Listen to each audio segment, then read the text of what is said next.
దీని కారణంగా వచ్చే పాపులారిటీకి అతను ఎడిక్ట్ అయ్యాడనిపిస్తుంది.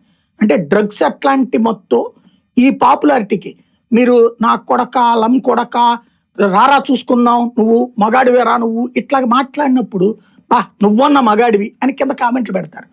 ఈ కామెంట్లకి ఇతను ట్రాప్లో పడుతూ మరింతగా రెచ్చిపోయి తయారయ్యాడు అని నాకైతే అనిపిస్తున్నటువంటి అంశం. అంటే ఒకటి అతనికి వచ్చే ఆదాయమో లేదంటే అతనికి ఇప్పుడు మీరన్నట్టు అతనికి వచ్చే సపోర్ట్ కామెంట్స్ రూపంలో ఇంకో రూపంలోనో ఇవే అతని భావజాలాన్ని మార్చే దిశగా తీసుకెళ్ళాయా, లేదంటే అతని స్టాండ్ అతని భావజాలం అంతే అని అనుకోవాలా? అతని భావజాలమే అతనికి వీళ్ళని దగ్గర చేసింది. అతని భావజాలం ఏంటంటే బేసిక్గా ఇప్పుడు మనం జాతీయవాదం మాట్లాడామనుకోండి, అతనికి జాతీయవాదానికి వ్యతిరేకంగా ఉంటే వచ్చే వ్యూవర్షిప్ కావాలనుకున్నాడు అతను.